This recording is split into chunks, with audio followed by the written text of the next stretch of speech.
नमस्कार दोस्तों, कैसे हैं आप लोग। 15 जनवरी 2023 के डेली न्यूज एनालिसिस और साइंस एंड टेक एनालिसिस में आपका स्वागत है। कौन कौन सी इंपॉर्टेंट न्यूज है? तो भैया, गवर्नमेंट सिविलियंस को जम्मू और कश्मीर के बॉर्डर विलेजेस में ट्रेनिंग दे रही है हथियारों की। तो government arm civilians in border villages, इसके रिस्पेक्ट में न्यूज है, इसको देखेंगे। स्वीडिश माइनिंग कंपनी ने यूरोप में largest deposits of rare earth elements को ढूंढा है, ये क्या है, इसको देखेंगे। लक्षद्वीप के member of parliament Mohammad Faizal को डिस्क्वालीफाई कर दिया गया है लोकसभा से। क्यों? क्योंकि अटेम्प्ट टू मर्डर केस उनके अगेंस्ट चल रहा था और वो कन्विक्ट हो चुके हैं, यहां पे दोषी पाए गए हैं। फिर भाई, सुप्रीम कोर्ट ने बोला है कि अर्बन डेवलपमेंट प्रोजेक्ट्स को अलाउ करने से पहले इन्वायरमेंटल इंपैक्ट असेसमेंट होना चाहिए। ये न्यूज क्या है, इसको देखेंगे। राजनाथ सिंह जी ने लॉन्च किया soul of steel endurance challenge Dehradun में, ये क्या है, इसको देखेंगे। चाइना भूटान बॉर्डर टॉक्स को आगे बढ़ा रहे हैं। जोशी मठ ओवरऑल सिंक कर रहा है, इसके रिस्पेक्ट में एक न्यूज है, देखेंगे। कुछ बहुत अलग न्यूज नहीं है, बट ठीक है, एक बार रिवीजन सा हो जाएगा।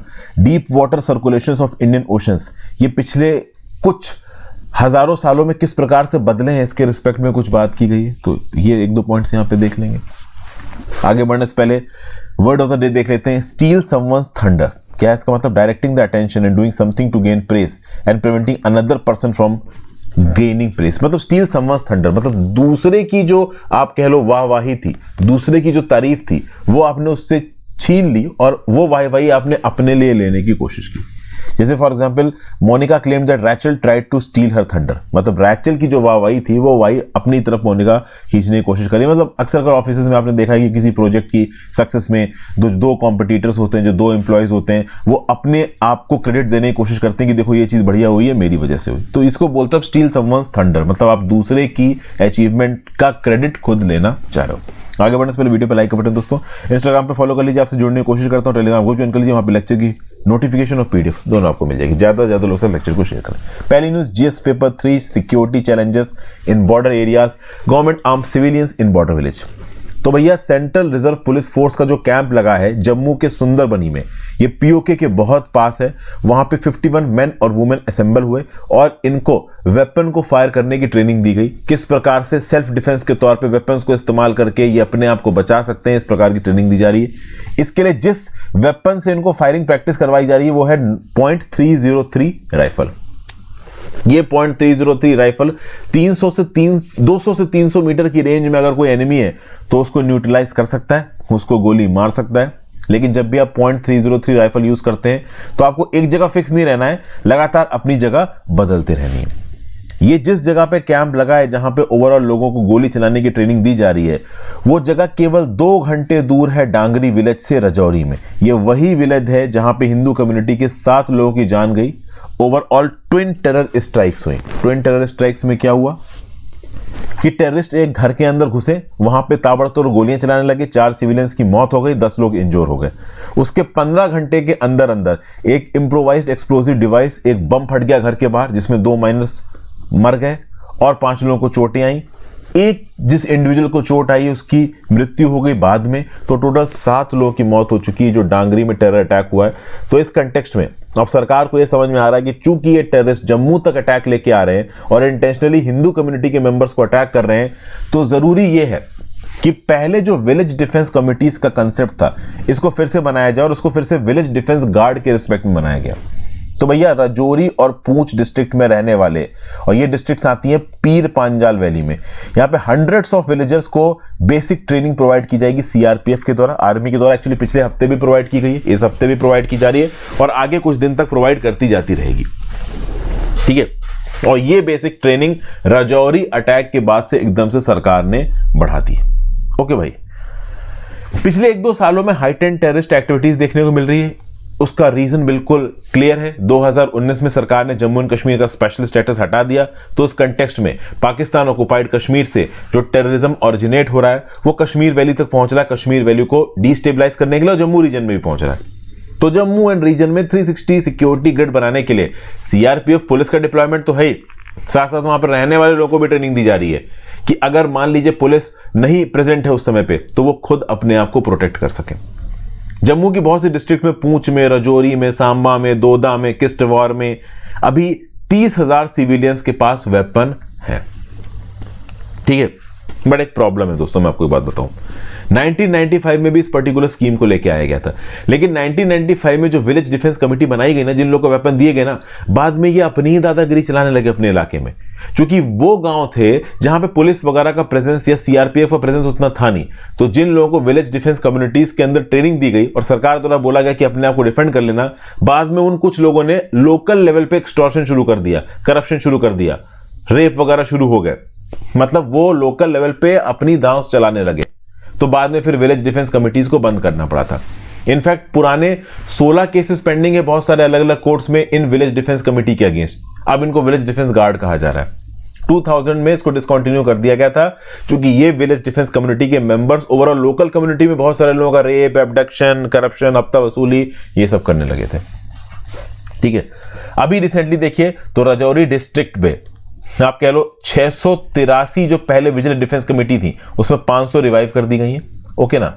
और पूंछ में पहले जो 120 रजिस्टर्ड विलेज डिफेंस कमेटीज थी उसमें से 100 रिवाइव कर दी गई, इनको बोला गया विलेज डिफेंस गार्ड। अब एक परेशानी दोस्तों ये कि ठीक है आप विलेज डिफेंस गार्ड बना तो रहे हो, बट इनकी इफेक्टिविटी क्या होगी, क्या ये सच में इफेक्टिव है?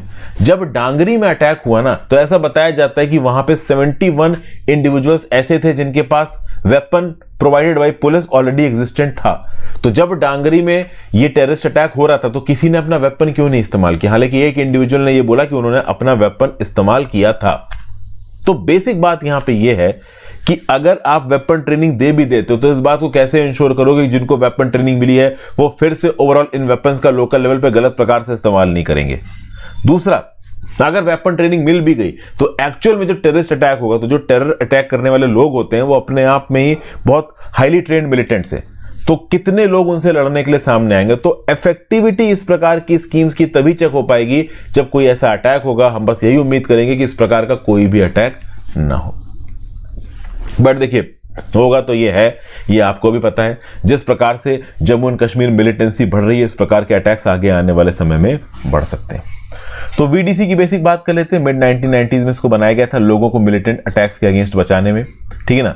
जम्मू एंड कश्मीर के एडमिनिस्ट्रेशन ने डिसाइड किया कि जो रिमोट हिली विलेजेस के लोग हैं उनको वेपन्स दो, आर्म्स ट्रेनिंग दो, वहां पे पुलिस और सीआरपीएफ के कैंप वगैरह है नहीं, तो जब मिलिटेंट्स का अटैक हो तो ये अपने आप को प्रोटेक्ट कर सकें, ठीक है ना।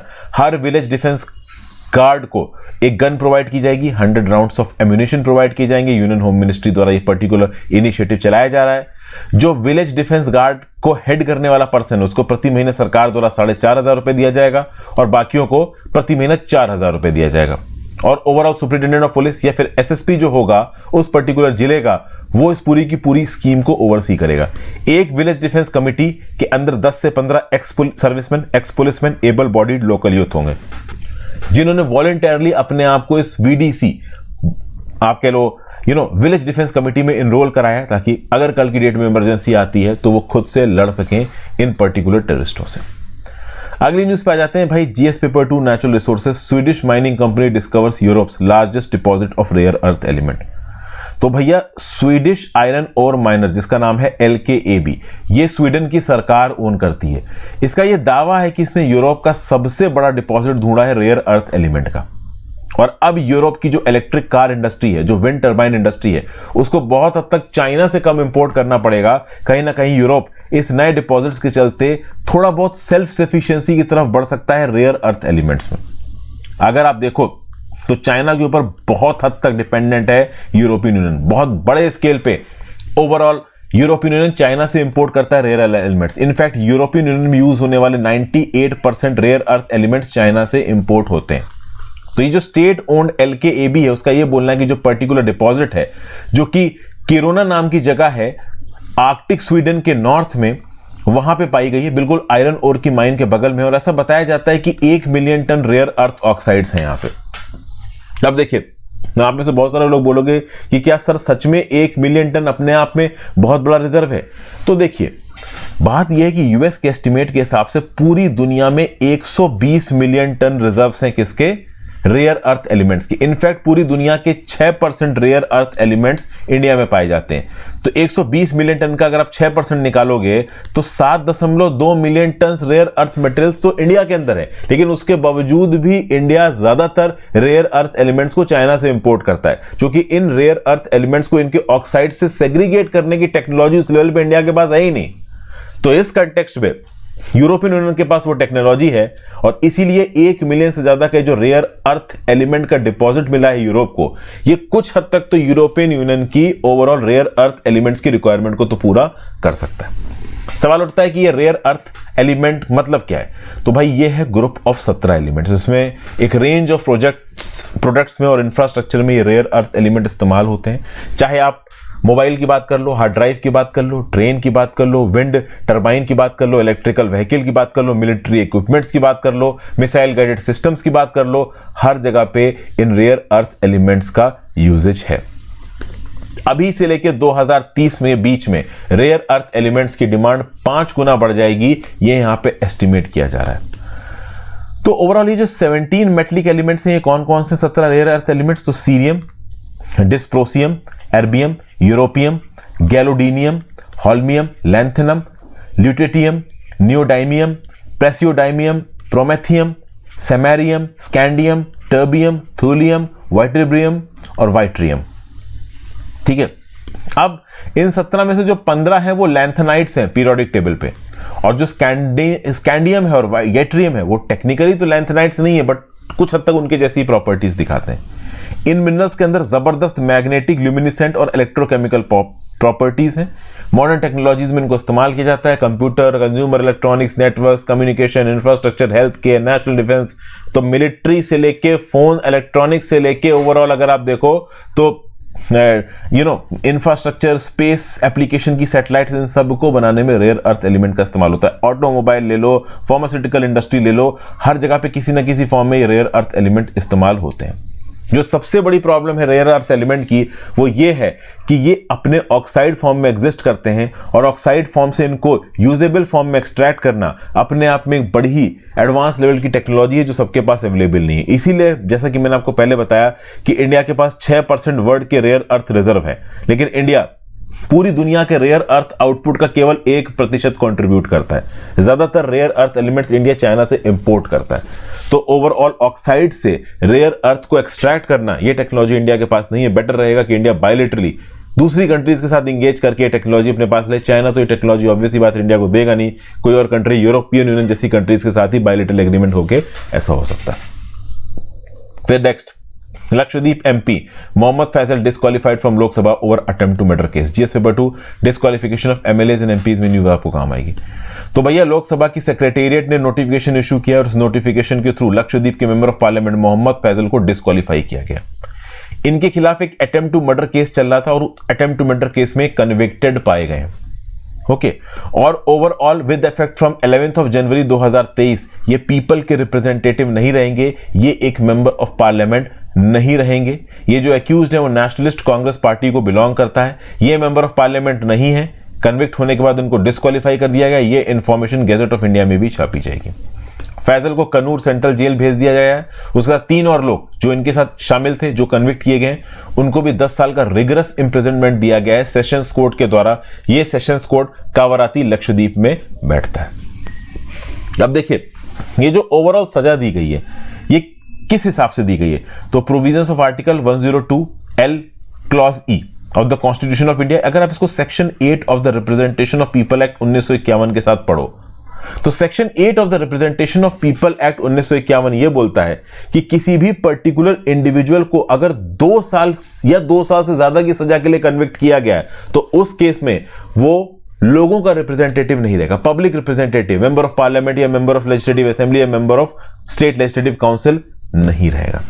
समझ गए? तो मतलब किसी एक पर्टिकुलर इंडिविजुअल के अगेंस्ट, किसी पर्टिकुलर लेजिस्लेचर के अगेंस्ट, चाहे वो लोकसभा का मेंबर हो, राज्यसभा का मेंबर हो, स्टेट लेजिस्लेटिव असेंबली का मेंबर हो, स्टेट लेजिस्लेटिव काउंसिल का मेंबर, उसके खिलाफ कोई क्रिमिनल केस पड़ा, उसमें वो कन्विक्ट होता है, मिलॉट करके उसको दोषी पाया जाता है और उसको कम से कम 2 साल की सजा दी जाती है, तो इमीडिएट जो उसकी लेजिस्लेटर की कुर्सी होगी ना वो चली जाएगी। अब पहले क्या होता था कि ओवरऑल ये लोग को अगर सेशंस कोर्ट ने सजा सुनाई तो ये हाई कोर्ट में अपील फाइल कर देते थे और इनकी लेजिस्लेटर की कुर्सी नहीं जाती थी, लेकिन सुप्रीम कोर्ट ने जो अपील फाइल करने वाली सुविधा थी ना इसको हटा दिया था। उसके बाद कॉन्स्टिट्यूशन अमेंड करने लगे थे, कांग्रेस की सरकार थी, लेकिन राहुल गांधी ने अमेंडमेंट करने से मना कर दिया। तो ये पास्ट कहानी थी हल्की सी जो मैंने आपको सुना दी। तो फैजल के अगेंस्ट अंड्रोथ पुलिस ने ओवरऑल यहां पे एक केस बुक किया था। कब? 16 अप्रैल 2009 को इंसिडेंट हुआ था और उसके एक दिन बाद यहां पे केस बुक किया गया। कांग्रेस के मोहम्मद साली के अगेंस्ट अनलॉफुली असेंबल होकर उसको असॉल्ट किया गया, इसीलिए यहां पे ओवरऑल इनके ऊपर अटेम्प्ट टू मर्डर चार्जेस लगाए गए मोहम्मद फैजल के ऊपर। ठीक है ना भाई।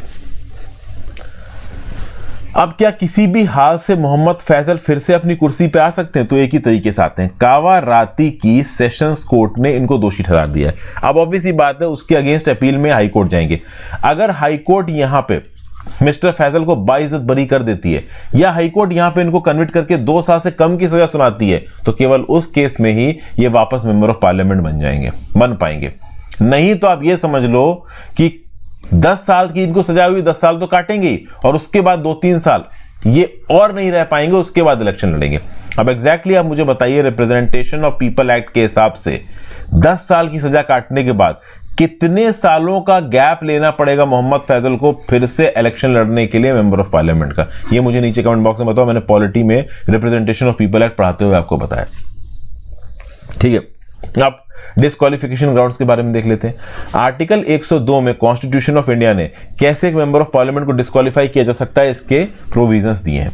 तो अगर कोई member of parliament office of profit hold करता है अंडर द यूनियन गवर्नमेंट और द स्टेट गवर्नमेंट, ये मिनिस्टर का ऑफिस इसमें नहीं है, but office of profit under the union और स्टेट गवर्नमेंट, तो उस केस में उसको डिस्क्वालीफाई किया जा सकता है। या फिर वो अनसाउंड माइंड का हो और उसको कोर्ट के द्वारा ये डिक्लेयर किया गया हो, या फिर वो अनडिस्चार्ज इंसॉल्वेंट हो, मतलब कहीं पैसे वगैरह उधार ले रखे हैं, वापस नहीं कर पा रहा है, तो उस कंटेक्स्ट में उसको डिस्क्वालीफाई किया जा सकता है। या फिर वो देश का नागरिक ना रहा हो, या फिर any other law by the parliament से उसको डिस्क्वालीफाई किया हो। अब जब बात आई एनी अदर लॉ, तो हम आ जाते हैं 10th schedule of the Indian constitution, anti defection law.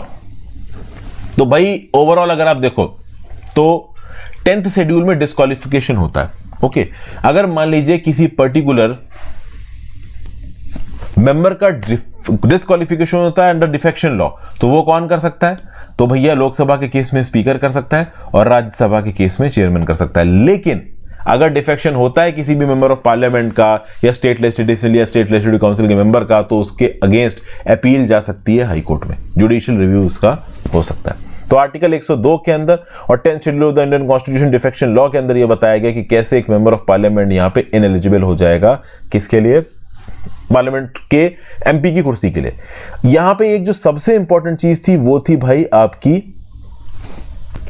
Section 8 of the representation of people act 1951, जिसमें अंदर साफ साफ लिखा है कि अगर आपको कन्विक्ट किया गया है कम से कम 2 साल की सजा के लिए, तो ऑटोमेटिकली जो आपकी लेजिस्लेटर की कुर्सी है वो आपके पास से चली जाएगी। फिर अगला GS paper 3 tourism, Rajnath launches soul of steel endurance challenge in Dehradun. तो भैया राजनाथ सिंह जी हमारे डिफेंस मिनिस्टर साहब ने शुरू किया है soul of steel alpine challenge. ये बेसिकली हमारे बॉर्डर इलाकों में टूरिज्म को प्रमोट करने के लिए है। और ओवरऑल ये जो पर्टिकुलर इवेंट हुआ है ना, सोल ऑफ स्टील को इनॉग्रेट किया गया, ये इनॉग्रेट किया गया 14 जनवरी को। 14 जनवरी को हम लोग वेटरन डे भी मनाते हैं। अब veteran day, veterans basically retired army personnels के लिए इस्तेमाल किया जाता है। पहला आर्म्ड फोर्सेस वेटरन डे बनाया गया था 14 जनवरी 2016 को। क्यों? क्योंकि इसी दिन first commander in chief of the Indian army field marshal KM. Cariappa साहब रिटायर हुए थे। और इसी पर्टिकुलर 14 जनवरी 2016 को soul of the steel alpine challenge launch किया डिफेंस मिनिस्टर राजनाथ सिंह जी ने। अब ये है क्या? तो देखिए, इसमें रोड टू द एंड नाम की एक 460 किलोमीटर लंबी कार रैली है। ठीक है भाई, इसको ऑर्गेनाइज किया गया इंडियन आर्मी के द्वारा, क्लॉ ग्लोबल द्वारा। अब आप बोलोगे क्लॉ ग्लोबल क्या है? तो क्लॉ का फुल फॉर्म है कॉन्कर लैंड एयर वाटर। तो ये जो पर्टिकुलर रैली यहां पे फ्लैग ऑफ की गई है, ये भाई अगले 3 दिनों में गढ़वाल हिमालयाज में नीति विलेज के पास जाके खत्म होगा। और पूरी रैली, मतलब ये 460 किलोमीटर की कार रैली अगले 3 दिनों में खत्म होगी। आप बोलोगे 460 किलोमीटर प्लेन के इलाके में तो आप कह लीजिए कुछ घंटों में कवर हो जाएंगे, बट पहाड़ी इलाकों में ओवरऑल 1 घंटे में 10-10, 15-15, 20-20 किलोमीटर कवर करना मुश्किल हो जाता है। तो ये जो सोल ऑफ स्टील एक्सपेडिशन है, ये हाई एल्टीट्यूड एंड्योरेंस को चेक करेगा। जो लोग यहां पे पार्टिसिपेट कर रहे हैं, 12 इंडियन पार्टिसिपेंट्स हैं, 6 इंटरनेशनल टीम्स आ रही हैं, और जो भी यहां पे लोग हैं वो 18 से 30 साल से उम्र के हैं, मतलब 18 से 30 साल की बीच की उम्र के हैं। ठीक है भाई, तो ये ओवरऑल यहां पे सोल ऑफ स्टील इनिशिएटिव है। कहीं ना कहीं इस पर्टिकुलर चैलेंज की जो लोकेशन है वो अपने आप में चैलेंजिंग है। नंदा देवी नेशनल पार्क के आसपास है, तो वहाँ पे भैया बहुत सी ऐसी पीक्स हैं तो 7,000 फीट ऊंची है, तो वहाँ पे कार को चलाना इतनी ट्रिकी सड़कों पे, वो अपने आप में एक बहुत बड़ा आप कह सकते हो चैलेंज है। इस पर्टिकुलर इवेंट की स्पॉन्सरशिप के लिए देखिए पूरा खर्चा इस इवेंट को ऑर्गेनाइज करने में 30 करोड़ रुपए का। अभी 30 करोड़ रुपए का खर्चा लग रहा है, तो अब आम आदमी तो मतलब चुका नहीं पाएगा। और यहाँ पे जो इंडियंस पार्टिसिपेट कर रहे थे, तो जो इंडियंस इसमें पार्टिसिपेट कर रहे हैं उनकी जेब पे ज्यादा भार ना आए, इसी कंटेक्स्ट में आर्मी के द्वारा, क्लॉ के द्वारा स्पॉन्सरशिप प्रोवाइड की गई है। प्लस प्राइवेट कंपनीज को भी ढूंढा जा रहा है स्पॉन्सरशिप प्रोवाइड करने के लिए। क्लॉ ग्लोबल को जनवरी 2019 में मेजर जैकब द्वारा स्टैब्लिश किया गया था। मेजर जैकब एक पैरा स्पेशल फोर्सेज ऑफिसर थे। ओके, वो आर्मी में रिटायर हुए थे 14 साल की सर्विस के बाद। कॉम्बैट स्काई डाइव इंजरी हो गई थी, इसलिए पैरा स्पेशल फोर्सेज ऑफिसर उनको कहा जा रहा है। अगस्त 2021 में क्लॉ ग्लोबल द्वारा लेड एक group of differently abled people ने कुमार पोस्ट को ट्रैक किया। कुमार पोस्ट सियाचिन ग्लेशियर में पड़ता है, यहां पे जंग लड़ी है, तो वर्ल्ड का हाईएस्ट बैटलफील्ड है ये, ठीक है ना। इस पर्टिकुलर पोस्ट को बचाने के लिए हमारी आर्मी चाहे सर्दी हो चाहे गर्मी हो, परमानेंटली अपने आप को स्टेशन कर रखा है सियाचिन ग्लेशियर की हाइट्स पे। सियाचिन ग्लेशियर इतनी स्ट्रेटेजिक जगह है कि पाकिस्तान और चाइना को मौका मिले तो वो झट इसको कब्जा ले। तो इसी कंटेक्स्ट में ओवरऑल यहाँ पे क्लॉ ग्लोबल कुमार पोस्ट के ऊपर डिफरेंटली एबल्ड पर्संस की टीम को लेके चढ़ गए थे। तो क्लॉ ग्लोबल आप कह सकते हो कि अपने आप में एक ऐसा ऑर्गेनाइजेशन है जो ग्राउंड लेवल पे इस प्रकार के इवेंट्स कराता है। कभी पहाड़ चढ़ना, कभी ओवरऑल एक कार रैली को यहाँ पे ऑर्गेनाइज करना। तो ये एक न्यूज हमने देखी। Next GS paper 3 environmental impact assessment से रिलेटेड है। सुप्रीम कोर्ट ने बोला है कि अर्बन डेवलपमेंट प्रोजेक्ट्स को अलाउ करने से पहले इन्वायरमेंटल इंपैक्ट असेसमेंट कराना जरूरी है। तो सुप्रीम कोर्ट ने लेजिस्लेचर और पॉलिसी एक्सपर्ट्स को बोला है कि आप इंश्योर करिए इन्वायरमेंट इंपैक्ट असेसमेंट की स्टडी कंडक्ट करवाई जाए किसी भी अर्बन डेवलपमेंट प्रोजेक्ट को अप्रूवल देने से पहले। इस पर्टिकुलर जजमेंट में सुप्रीम कोर्ट के BR गवई साहब, जज साहब और BV नागरत्ना जी, इन्होंने ओवरऑल मीडिया रिपोर्ट्स को कोट किया। उन्होंने बोला कि किस प्रकार से हैफर्ड अर्बन डेवलपमेंट ने बेंगलुरु की गार्डन सिटी को बर्बाद कर दिया। सितंबर 2022 में जब हैवी रेनफॉल हुई बेंगलुरु में, बाढ़ सी आ गई यहां पे, और बेंगलुरु में एक तरफ तो पानी बढ़ा हुआ था, बाढ़ आ रही थी, और दूसरी तरफ बेंगलुरु वाटर डेफिशिएंट था। तो ये अपने आप में मिसमैनेजमेंट का जीता जाता एग्जांपल है कि इतना पानी बरस रहा है कि पानी एक्सेसिव है, फ्लड्स आ रखा है, बेंगलुरु में आधे घर डूब रहे हैं, और दूसरी तरफ बेंगलुरु में पीने के पानी की कमी है, डेली यूज में नहाने धोने के पानी की कमी है। तो इसीलिए कहा जा रहा है, और सुप्रीम कोर्ट के जजेस ने बोला है कि जो हैफर्ड, ये जो रैंडम अर्बन डेवलपमेंट हो रहा है ना, वो कहीं ना कहीं शहरों को बर्बाद कर रहा है। गार्डन सिटी बेंगलुरु को यहां पे बर्बाद किया गया। और अभी ये जो पर्टिकुलर न्यूज है चंडीगढ़ के रिस्पेक्ट में, असल में हुआ क्या है कि चंडीगढ़ के अंदर जो इंडिपेंडेंट रेजिडेंशियल यूनिट्स हैं, इनको अपार्टमेंट्स में कन्वर्ट करने की बात की जा रही है। आप देखिए क्या है, अब देखिए जब आप छोटे शहरों में रहते हैं, जैसे कि फॉर एग्जांपल फैजाबाद में रह रहे हैं, अलीगढ़ में रह रहे हैं, तो वहां पे लोगों के पास ये सहूलियत होती है कि भाई उन्होंने जमीन खरीद ली, उस जमीन के ऊपर अपना घर बनवा लिया। जब आप बड़े शहरों में जाते हो, जैसे मैं मुंबई में रहता हूं, अभी मुंबई में मैं सीधे सीधे किसी भी ऐसे इंडिविजुअल को नहीं जानता जिसने जमीन पे अपना घर बनवा रहा। सब लोग फ्लैट में ही रहते हैं।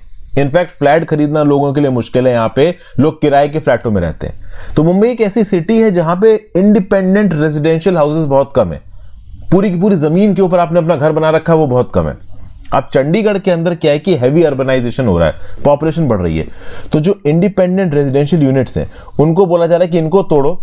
तो क्या है कि मान लो जो 4-5 घर बने हुए हैं, बड़े बड़े कोठियां बनी है, 4-5 बड़ी बड़ी कोठियां जितने बड़े इलाके में बनी है, वो कोठियां तोड़ दो। वहां पे पूरा का पूरा एक मल्टी स्टोरेड 20, 25, 30, 40 माले की बिल्डिंग बन सकती है, जिसमें पता नहीं हजारों फ्लैट निकल आएंगे। तो इसी कंटेक्स्ट में अगर आप देखो तो चंडीगढ़ फेज 1 के अंदर इंडिपेंडेंट रेजिडेंशियल यूनिट को हटा के वहां पे ओवरऑल बड़े बड़े आप कह लो टावर फ्लैट्स बनाने की बात की जा रही थी। ये प्रपोजल यहां पे निकल गया है। इस प्रपोजल के अगेंस्ट ओवरऑल यहां पे सुप्रीम कोर्ट में पिटीशन फाइल हो गई। ठीक है, सुप्रीम कोर्ट ने बोला कि देखिए जो फेज 1 चंडीगढ़ है, यह है कॉर्ब्यूसियन चंडीगढ़। कॉर्ब्यूसियन चंडीगढ़ मतलब क्या है? तो देखिए इंडिया के पहले जो प्राइम मिनिस्टर थे जवाहरलाल नेहरू जी, चंडीगढ़ उनकी ड्रीम सिटी थी, और इस पर्टिकुलर सिटी को प्लान किया था ली कॉर्ब्यूसियर में। और चंडीगढ़ फेज 1 में जहां पे इंडिपेंडेंट रेजिडेंशियल यूनिट्स को हटा के बड़े बड़े टावर बनाने की बात की जा रही है ना, उस पर्टिकुलर जगह को कहीं ना कहीं ली कॉर्ब्यूसियर ने डिजाइन किया है। तो सुप्रीम कोर्ट ने यहां पे साफ साफ बोल दिया कि ये जो इंडिपेंडेंट रेजिडेंशियल यूनिट को हटाने का आपका आइडिया है, ये आइडिया बेकार है, ये सही नहीं है।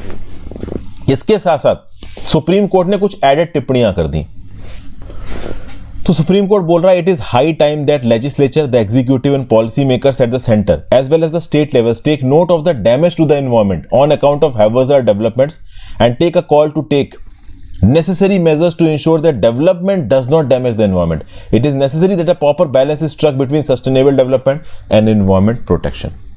तो ये पूरी कहानी, राम कहानी यहां पे बोल दी सुप्रीम कोर्ट ने कि भैया जब भी कोई एक अर्बन डेवलपमेंट के प्रोजेक्ट को आप एग्जीक्यूट कर रहे हो ग्राउंड पे, तो इस बात को इंश्योर करो कि केंद्र की सरकार और राज्य की सरकार इस बात को एसेस कर ले कि किस प्रोजेक्ट से एनवायरमेंट को कितना नुकसान है। और ये आप कैसे एसेस करोगे? तो प्रॉपर तरीके से इन्वायरमेंटल इंपैक्ट असेसमेंट की स्टडी को कंडक्ट करके। तो EIA स्टडीज आप प्रॉपर तरीके से कंडक्ट करवाइए अर्बन डेवलपमेंट को परमिट करने से पहले। ओके, इस पर्टिकुलर जजमेंट में सुप्रीम कोर्ट ने यूनाइटेड नेशंस एनवायरमेंट प्रोग्राम की एक पब्लिकेशन को भी कोट किया है। इस पर्टिकुलर पब्लिकेशन में लिखा है कि दुनिया की आधे से ज्यादा आबादी अर्बन इलाकों में रह रही है और ऐसा बताया जा रहा है कि 2050 तक अफ्रीका और एशिया, जो कि दुनिया में आप कह लो कंपैरेटिवली सबसे कम डेवलप्ड है, यहां पे भी 2050 तक अगर आप देखो तो आधे से ज्यादा लोग टाउन्स में, शहरों में, अर्बन इलाकों में रहेंगे। इसीलिए जो सिटी डेवलपमेंट स्ट्रैटेजीज हैं वो इन्वायरमेंटल कंसर्न्स को अकोमोडेट करके बनानी चाहिए। अगर आप सिटी के रिस्पेक्ट में डेवलपमेंट स्ट्रैटेजीज को बिना इन्वायरमेंटल कंसर्न्स के ग्राउंड लेवल पे इंप्लीमेंट करोगे तो लॉन्ग टर्म इन्वायरमेंटल कंसीक्वेंसेस हर प्रकार के डेवलपमेंट के एडवांटेजेस को न्यूट्रलाइज कर देंगे। तो ये सब बातें ओवरऑल यहां पे बोली है। कोर्ट ने डायरेक्शन तो देखो दे दिया है केंद्र की सरकार को, राज्य की सरकार को, वो मानना ना मानना एक अलग बात है। फिर यहां पे कुछ प्रोसीजर बताया गया है कि देखिए भाई, इन्वायरमेंटल इंपैक्ट असेसमेंट से रिलेटेड नोटिफिकेशन इशू किया गया था ministry of environment, forest and climate change के द्वारा 2006 में। इसमें अमेंडमेंट इशू हुए हैं 2016 में, 2020 में, 2021 में। EIA नोटिफिकेशन 2006 दो प्रकार के प्रोजेक्ट क्लियरेंसेस की बात करता है। एक तो कैटेगरी A प्रोजेक्ट क्लियरेंसेस जिसमें नेशनल लेवल का अप्रेजल होता है, एक होता है कैटेगरी B क्लियरेंस जिसमें स्टेट लेवल का अप्रेजल होता है। ठीक है ना। नेशनल लेवल का अप्रेजल कौन करता है? तो एक इंपैक्ट असेसमेंट एजेंसी होती है, अप्रेजल एक्सपर्ट अप्रेजल कमेटी होती है। स्टेट लेवल का असेसमेंट कौन करता है? तो state level environment impact assessment authority होती है और स्टेट लेवल की एक्सपर्ट अप्रेजल कमेटी होती है। कैटेगरी ए नेशनल लेवल वाले प्रोजेक्ट्स में मैंडेटरी एनवायरमेंट क्लियरेंस के बाद स्क्रीनिंग प्रोसेस नहीं होता है। कैटेगरी बी स्टेट वाले अप्रेजल प्रोजेक्ट्स के अंदर स्क्रीनिंग प्रोसेस होता है। तो ये कुछ बातें हैं। Mining, thermal power plant, silver value, infrastructure, industries, highway, road, port, harbour, airport, इस प्रकार के प्रोजेक्ट्स को बनाने से पहले इन्वायरमेंटल इंपैक्ट असेसमेंट करवाना मैंडेटरी है। ये सब बातें यहां पे बताई जा रही हैं। Next news, GS paper 2 international relations, China and Bhutan agree to push forward border talks. तो क्या भैया 13 जनवरी 2022 को चाइना और भूटान के ऑफिशियल्स ने डिसाइड किया है कि एक 3 स्टेप रोड मैप हम लोग डिवाइस करेंगे। कहीं ना कहीं चाइना भूटान के ऊपर प्रेशर डाल रहा है कि भाई बाउंड्री एग्रीमेंट पे कुछ ना कुछ करो। चाइना प्रेशर क्यों डाल रहा है मैं आपको बताता हूं। देखिए नक्शे से आपको थोड़ा क्लियर समझ में आएगा। ये आपको इधर जो इलाका दिख रहा है ये इंडिया का इलाका, सिक्किम है ये, ठीक है। ये आपको भूटान नजर आ रहा है और ये आपको चाइना दिख रहा है। अब ये जो डोकलाम नाम का आपको लाल रंग में दिख रहा है, यहां पे मैं जो सर्कल कर रहा हूं ये है डोकलाम। ये डोकलाम का पूरा इलाका ऑफिशियली चाइना अपने लिए चाहता है। क्योंकि ये पर्टिकुलर इलाका अगर चाइना को मिलता है तो कहीं ना कहीं चाइना बड़े स्केल पे अपनी आर्मी को इस पर्टिकुलर जगह पे परमानेंटली डिप्लॉय कर सकता है। तो कल की डेट में अगर कोई जंग होती है इंडिया के साथ तो ओवरऑल ये जो पर्टिकुलर आप कह लो कॉरिडोर है इंडिया का, इसको चाइना आसानी से थ्रेटन कर पाएगा। अब भूटान का अगर इलाका चाइना मांगेगा तो बदले में कुछ देगा। तो चाइना ने बोला कि भाई ये जो जकारलुंग है और ये पसमलुंग है जो कि इस समय पे चाइना के पास है, ये 495 स्क्वायर किलोमीटर की टेरिटरी हम आपको दे देंगे। तो अब आप समझिए ये जो डोकलाम का इलाका है ये है लगभग 269 स्क्वायर किलोमीटर का। ये ऑफिशियली भूटान से चाइना मांग रहा है और इसके बदले में ये जो जकारलुंग और पसमलुंग वैल्यूज हैं इनका इलाका है 495 स्क्वायर किलोमीटर का। ये चाइना भूटान को देने को तैयार है। लेकिन भूटान ऑब्वियसली बात है इस डील पे हामी नहीं भर रहा है, क्योंकि यहां पे इंडिया भी इन्वॉल्व है, इंडिया के इंटरेस्ट भी इन्वॉल्व है। 2017 में एक बहुत बड़ा स्टैंड ऑफ इसी डोकलाम प्लेट्यू के आसपास हुआ था। तो अभी के लिए कहीं ना कहीं चाइना और भूटान के रिप्रेजेंटेटिव्स ने कुनमिंग नाम के शहर में बैठ के बातचीत की है। इन्होंने इन डेप्थ एक्सचेंज किया है व्यूज का कि किस प्रकार से एक मेमोरेंडम ऑफ अंडरस्टैंडिंग को यहां पे इंप्लीमेंट किया जाए on the 3 step road map for expediting the China Bhutan boundary negotiations. एक पॉजिटिव कंसेंसस आया है ऐसा बताया जा रहा है। अब वो पॉजिटिव कंसेंसस क्या है ये देखिए अभी के लिए किसी को पता नहीं है। फिर इस पर्टिकुलर कुनमिंग की मीटिंग में यह भी डिसाइड किया गया है कि जो 3 स्टेप रोड मैप है इसको हम आगे फ्यूचर में लेके जाएंगे। फ्यूचर में एक्सपर्ट ग्रुप की मीटिंग्स होगी। 25th round of China Bhutan boundary talks जल्दी से जल्दी कंडक्ट करवाए जाएंगे, इसके बारे में भी बातचीत हुई है। देखिए भूटान के लिए यह डिसीजन लेना आसान नहीं है। चाइना भूटान के ऊपर कहीं ना कहीं डोमिनेंट हो रहा है, लेकिन at the same point of time Bhutan ये भी जानता है कि इंडिया के साथ रिश्ते बहुत जरूरी हैं और चाइना आप कह लो कि एक एक्सटॉर्शनिस्ट पावर है। भूटान एक्चुअली में फॉरेन पॉलिसी में हमारे बहुत साथ है, चूंकि भूटान एक अकेली ऐसी कंट्री है जिसने बेल्ट एंड रोड इनिशिएटिव को ज्वाइन नहीं किया है। तो अपने आप में देखिए तो इस भूटान चाइना के इस पर्टिकुलर टॉक्स का क्या आउटकम निकल के आने वाला है ये अभी के लिए हमें पता नहीं है। भूटान चाइना ने अक्टूबर 2021 में साइन किया था an agreement 3 stop road map for expediting the Bhutan China boundary negotiations, but in negotiation से ज्यादा अब तक कुछ निकल के आया नहीं है। 11 एक्सपर्ट ग्रुप की मीटिंग्स हो चुकी है, 24 राउंड ऑफ टॉक्स हो चुके हैं 1984 से लेके अब तक। ये सारी की सारी टॉक्स रिलेटेड हैं डोकालाम से रिलेटेड इलाके से, India China Bhutan tri junction से, जकारलुंग और पसमलुंग वैली से। लेकिन इस बार एक नया ही बवाल शुरू कर दिया है चाइना ने। चाइना इस बार टॉक्स में सक्तेंग वाइल्ड लाइफ सेंचुरी को कोट कर रहा है। अब मैप में अगर आप देखो तो सक्तेंग वाइल्ड लाइफ सेंचुरी कहां मिलेगी? सक्तेंग वाइल्ड लाइफ सेंचुरी तो चाइना के साथ बॉर्डर भी नहीं लगाती। यहां दिख रही है आपको सक्तेंग वाइल्ड लाइफ सेंचुरी। इसके नॉर्थ में अरुणाचल प्रदेश की तवांग डिस्ट्रिक्ट आती है और यहीं पे यांगसे में कहीं रिसेंटली चाइना और इंडिया के सोल्जर्स की स्कफल हुई थी। तो सक्तेंग वाइल्ड लाइफ सेंचुरी को क्लेम करने लग रहा है चाइना इस समय पे। और पहले जो बाउंड्री नेगोशिएशंस हुए थे उसमें सक्तेंग वाइल्ड लाइफ सेंचुरी की बात नहीं होती थी, लेकिन अब यहां पे चाइना बात कर रहा है। एक्चुअली में चाइना फॉरेन पॉलिसी में एक सिंपल अप्रोच को अपना रहा है। सक्तेंग वाइल्ड लाइफ सेंचुरी के ऊपर क्लेम करके चाइना भूटान के ऊपर प्रेशर बना रहा है और भूटान को मजबूर कर रहा है कि वेस्ट की डोका-ला की टेरिटरी भूटान ऑफिशियली चाइना को दे दे और चाइना बदले में जकारलुंग और पसुमलुंग भूटान को दे दे। लेकिन भूटान के पीछे इंडिया की बैकिंग है, ये बात भूटान भी जानता है और ये बात चाइना भी जानता है। कल की डेट में अगर चाइना जबरदस्ती भूटान के साथ एग्रेशन करेगा, इंडिया एक्शन लेगा, ये बात भूटान को भी पता है, चाइना को भी पता है। तो let's see in boundary negotiations का क्या आउटकम निकल के आता है, अभी के लिए तो क्लियर है नहीं। In the mean time Tibet के अंदर एक बहुत बड़ी इंफ्रास्ट्रक्चर पुश दी है चाइना ने, जियोकॉन्ग करके फ्रंटियर विलेजेस बनाए लगने लगे हैं। तिब्बत और इंडिया के साथ जो बॉर्डर लगता है वहां पे बॉर्डर पे ओवरऑल इंटीरियर से सिविलियंस लाके सेटल कर दिए हैं चाइना ने। उनको अच्छी रोड कनेक्टिविटी दे दी है, अच्छी मोबाइल कनेक्टिविटी दे दी है।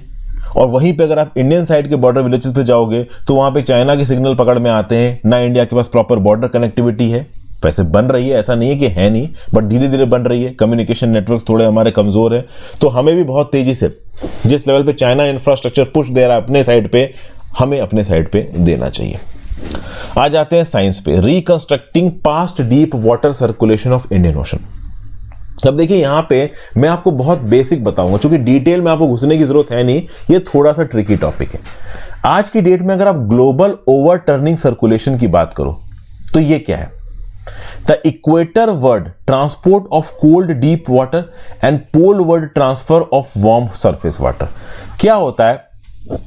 इक्वेटर, जैसे यहां से इक्वेटर है, अब इक्वेटर से जो पानी है, समझ गए, वो सरफेस के पास से बहता हुआ जाएगा पोल्स की तरफ, ठीक है। और ये जो पर्टिकुलर पानी इक्वेटर के पास से पोल्स की तरफ बहता हुआ जाएगा, वो आप कह सकते हो कि नियर अबाउट सरफेस के पास होगा, ऊपरी सतहों में होगा। और जो पानी पोल पे होगा ठंडा, अब कहीं ना कहीं पानी इक्वेटर से पोल की तरफ जा रहा है, तो जो एक्सेस पानी पोल पे हो रहा है वो वापस भी तो आएगा ना इक्वेटर की तरफ। लेकिन पोल से जो इक्वेटर की तरफ पानी आएगा वो ठंडा पानी होगा और वो कंपैरेटिवली थोड़े डीपर लेयर्स में होगा, सरफेस पे नहीं होगा। तो आज की डेट में इस प्रकार का एक डीप वाटर सर्कुलेशन बना हुआ है, जहां पे गर्म पानी इक्वेटर से पोल्स की तरफ बहता है और ओशन की सरफेस के आसपास बहता है, और वहीं पे पोल से जो पानी आपका इक्वेटर की तरफ आता है वो ठंडा होता है और वो थोड़ा डीपर वाटर लेयर्स में होता है। ओके, और इसके चलते अगर आप देखो तो बनता है north Atlantic and Antarctic water bottom. ये एक पर्टिकुलर स्ट्रीम है। जो डीप वाटर सर्कुलेशन की डिटेल्ड स्टडी होती है दुनिया भर में, जो जियोलॉजिस्ट करते हैं, उसमें इन टर्म्स को इस्तेमाल किया जाता है। अब ऑब्वियसली बात है, यहाँ पे जो साइंटिफिक रिपोर्टर है उसने सीधे ओवरऑल ये आर्टिकल लिख दिया है, तो अगर आपको बेसिक्स नहीं पता है इन चीज़ों के तो समझ में नहीं आएगा पूरी तरीके से, तो मेरे लिए भी समझना मुश्किल है। बट मैं आपको बस इसका सार समझा रहा हूं। सार यह कि आज की डेट में हम जिस प्रकार से पैसिफिक और अटलांटिक ओशंस के वाटर के फ्लो को स्टडी करते हैं, हमेशा से वाटर का फ्लो ऐसा नहीं था। एक समय था जब नॉर्थ अमेरिका और साउथ अमेरिका लैंड वाइज एक दूसरे के साथ सेपरेटेड था, लेट मियोसीन पीरियड में, और उस समय पे इन दोनों कॉन्टिनेंट्स के बीच में सेंट्रल अमेरिकन सीवे करके एक बॉडी हुआ करती थी पानी की, और उस समय पे जो वाटर सर्कुलेशन था वो अलग था। अगर आप इस नक्शे में देखो तो नॉर्थ अमेरिका ये नजर आ रहा है आपका, साउथ अमेरिका ये नजर आ रहा है, ये सेंट्रल अमेरिका है। अब सेंट्रल अमेरिका में north America south America connect हो गए। एक समय पे ये आपस में कनेक्टेड नहीं थे, सेपरेटेड थे by a body of water Miocene age में, और उस बॉडी ऑफ वाटर को बोला जाता था CAS, सेंट्रल अमेरिकन सीवे। तो जब ये सेंट्रल अमेरिकन सीवे एग्जिस्ट करता था तब जो पानी का सर्कुलेशन था वो अलग हुआ करता था। तो इस समय पे साइंटिस्ट क्या कर रहे हैं कि ओवरऑल पुराने डाटा को खंगाल रहे हैं और उसके बेसिस पे जो ग्लोबल वाटर सर्कुलेशन हुए करते थे पहले, उनको एसेस करने की कोशिश कर रहे हैं। अब क्यों कोशिश कर रहे हैं? क्योंकि जिस हिसाब से ग्लोबल वाटर सर्कुलेशन होगा ना, उसी हिसाब से क्लाइमेट पे भी इफेक्ट आएगा। आपको पता होना चाहिए दोस्तों, किसी एक लोकल एनवायरनमेंट में वहां पे कौन सी वाटर बॉडी किस हद तक इफेक्ट डालती है, ये बहुत हद तक उस पर्टिकुलर इलाके के क्लाइमेट को डिफाइन करता है। जैसे फॉरेस्ट में देखो कि जंगलों में कहीं अगर आसपास आपको तालाब मिल जाता है, पॉन्ड मिल जाता है, तो आसपास का इलाका ठंडा हो जाता है। मैं देहरादून में रहता था, तो देहरादून में वो जो फॉरेस्ट रिसर्च इंस्टीट्यूट है ना, FRI और IMA के आसपास का इलाका है, वहां पे बीच में एक जंगल का एक स्ट्रेच आता है, उससे निकलो तो आपको ठंडी ठंडी सी लगेगी, क्योंकि आसपास पेड़ पेड़ है। तो पानी जिस जगह पे भी प्रेजेंट है एक बड़ी क्वांटिटी में, वहां से कोल्ड वाटर करंट पास हो रहा है, हॉट वाटर करंट पास हो रहा है, ओवरऑल इस सर्कुलेशन पे बहुत हद तक ये डिपेंड करता है कि लोकल टेम्परेचर क्या होने वाला है। तो कहीं ना कहीं आज की डेट में जो ग्लोबल ओवरटर्निंग सर्कुलेशन एग्जिस्ट करता है वो पहले एग्जिस्ट नहीं करता था। तो पहले AABW की हिस्ट्री के आधार पर, AABW क्या है यहाँ पे, north Atlantic and Antarctic bottom water, इसकी टेक्निकलिटीज में मत जाइए, बहुत ट्रिकी, उतनी जरूरी भी नहीं है। तो नियोडाइमियम आइसोटोप रिकॉर्ड्स, अब जब ये वाटर सर्कुलेशन के करंट्स बहते हैं तो ये अपने साथ डेब्री लेके चलते हैं, उस डेब्री में नियोडाइमियम आइसोटोप पाया जाता है। ये आइसोटोप जिस जगह पे जितनी ज्यादा क्वांटिटी में जमा है, हम ये एस्टिमेट कर सकते हैं कि पास्ट में उस जगह से उतने ही वाटर करंट्स या बड़ी क्वांटिटी में ओवरऑल वाटर का फ्लो होता होगा। लेकिन हर जगह पे ये बात बिल्कुल सेट नहीं बैठती। जैसे for example bay of Bengal के अंदर बहुत सारी हिमालयन रिवर्स जाके अपना डेब्री छोड़ती हैं, तो बे ऑफ बंगाल के अंदर आपको बहुत सारे नियोडाइमियम पार्टिकुलेट्स मिल जाएंगे। तो इसका मतलब ये नहीं है कि ये जो AABW है, मतलब नॉर्थ अटलांटिक और एंटार्कटिक बॉटम वाटर है, बे ऑफ बंगाल से भी बह के गया होगा। तो ओवरऑल इस पर्टिकुलर स्टडी में on the basis of neodymium isotope all across the world इस बात को एसेस करने की कोशिश की जा रही है कि एंटार्कटिक बॉटम वाटर का डीप वाटर सर्कुलेशन पहले मियोसीन के एरा में किस प्रकार का होता रहा होगा, और उससे बहुत सारे एसोसिएटेड फिनोमिना जैसे स्पेशीज का डिस्ट्रीब्यूशन, ओवरऑल क्लाइमेट का डिस्ट्रीब्यूशन, ये सब हम जान सकते हैं।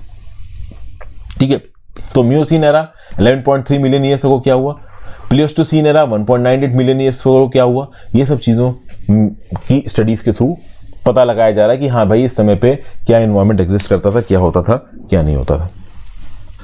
फिर भाई जोशीमठ से रिलेटेड एक आर्टिकल है, victim of Himalayan development model.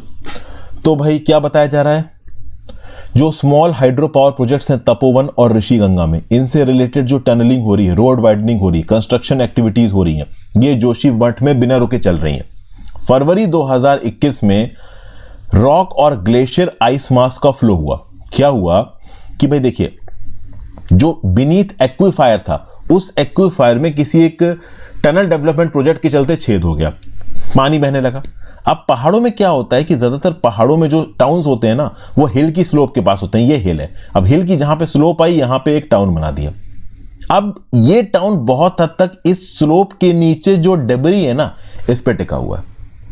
अब होता क्या है कि अगर ओवरऑल किसी अंडर वाटर एक्वीफायर या फिर वाटर सोर्स से कोई पानी लीक हुआ और वो पानी पास से बह रहा है, तो वो पानी यहां पे जो एसोसिएटेड डेब्री है ना, उसके कॉम्पैक्शन को कमजोर कर देगा, उस डेब्री को लेके अपने साथ बहने लगेगा। एक तो यहां पे ये होगा। उसके साथ साथ अगर आप देखोगे तो जो नीचे की डेब्री है वो धीरे धीरे करके साफ हो रही है। फिर आसपास के इलाकों में कहीं पे टनल खुद रहा है, कहीं पे रेलवे लाइन बिछ रही है, कहीं पे रोड बन रही है, ठीक है, रोडों को चौड़ा किया जा रहा है, तो उसके चलते भी एनवायरमेंटल सीज्मिसिटी यहां पे इंड्यूस हो रही है। सैटेलाइट डाटा यह बताता है कि जोशीमठ के आसपास के जो इलाके हैं वो प्रति साल 6.5 सेंटीमीटर से सिंक कर रहे हैं, मतलब नीचे की तरफ सबडक्ट कर रहे हैं। तो 3-4 वजह हैं। एक तो डेब्री यहां पे जो नीचे है वो धीरे धीरे लूज हो रही है, नीचे के एक्वीफायर से पानी बह चुका है तो वो एक्वीफायर का लेवल कम हो रहा है, तो प्रेशर झेलने की ताकत नहीं है बचे कुचे पानी में। इसकी वजह से जो नीचे की बेस जमीन है वो कमजोर पड़ रही है और जोशीमठ जिस ऊंचाई पे पहले था वो नीचे आ रहा है। अब प्रॉब्लम उसमें नहीं कि जोशीमठ नीचे आ रहा, प्रॉब्लम इसमें है कि जोशीमठ में जो स्ट्रक्चर्स वगैरह बने हुए हैं, जो बिल्डिंग बनी हुई है वो टूट रही है, वो चटक रही है। आप देखिए घर के अंदर किस प्रकार से दीवारें चटक रही हैं, यहां पे किस प्रकार से रोड चटक रही है। तो अगर ये इस प्रकार से सिंक करेगा तो आसपास के सारे स्ट्रक्चर घर वगैरह टूट जाएंगे, बड़ा मैसिव प्रॉब्लम आ सकती है।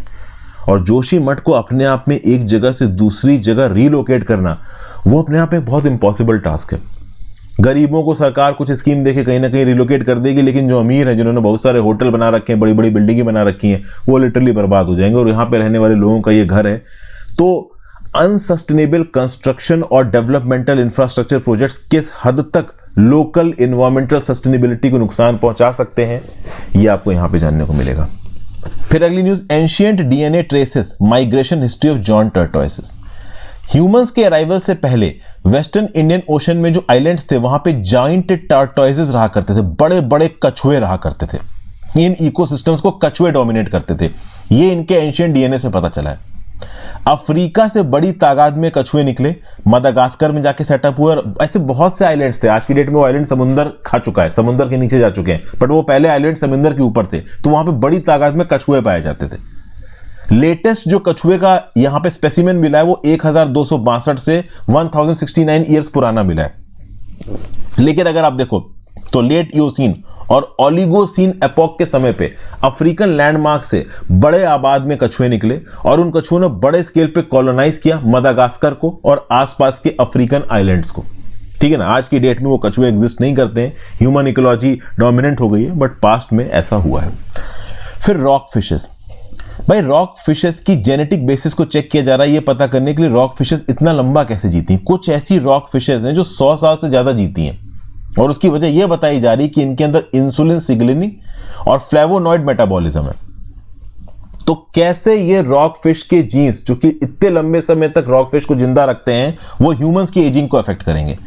तो अगर आप देखें तो ऐसा नहीं है कि सारी रॉक फिश 100 साल से ज्यादा जिंदा रहती हैं। अगर आप देखो तो रॉक फिश की लॉन्गेविटी 11 साल से लेकर 205 साल तक वेरी करती है और ये जो लॉन्गेविटी है ना वो धीरे धीरे इवॉल्व हुई है रॉक फिश के अंदर। रॉक फिश की लॉन्गेविटी मल्टीपल शिफ्ट्स में बढ़ी है, इंडिपेंडेंटली बढ़ी है।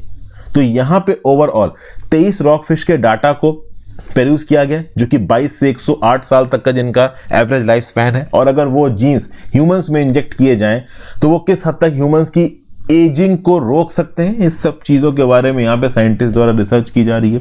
अवतार 2 अगर आपने देखी हो तो उसमें आपने देखा होगा कि एक बड़ी वेल से एक लिक्विड निकाल लेते हैं जो कि कहीं ना कहीं ह्यूमन को एज करने से रोक सकता है। कुछ इस प्रकार की रिसर्च यहां पे रॉक फिश के ऊपर चल रही है। Next, Tonga eruption similar to Mount Helens eruption. तो जनवरी 2022 में जो टोंगा इरप्शन हुआ था, वोल्केनो इरप्शन हुआ था, इसने ग्लोबली ऑब्जर्वेबल एटमॉस्फेरिक वेव्स छोड़ी जिससे रिमोट सीज्मिक डाटा को यहां पे मेजर किया गया। अगर आप देखो तो ये लार्जेस्ट वोल्केनिक एक्सप्लोजन था पिछले 30 सालों में। रिसर्चर्स इस प्रकार के रिमोट सीज्मिक डाटा को रिकॉर्ड करते रहते हैं, इरप्शन को फ्यूचर में प्रिडिक्ट करने की कोशिश करते हैं, इस प्रकार के इरप्शन किस हद तक अर्थ की इकोलॉजी और जियोलॉजी के ऊपर इंपैक्ट लाते हैं इसकी प्रॉपर स्टडी करते हैं। So thank you for watching friends. Video को लाइक और शेयर कर दीजिएगा, इंस्टाग्राम पे फॉलो कर लीजिएगा, टेलीग्राम ग्रुप ज्वाइन कर लीजिएगा, ज्यादा से ज्यादा लोग से लेक्चर शेयर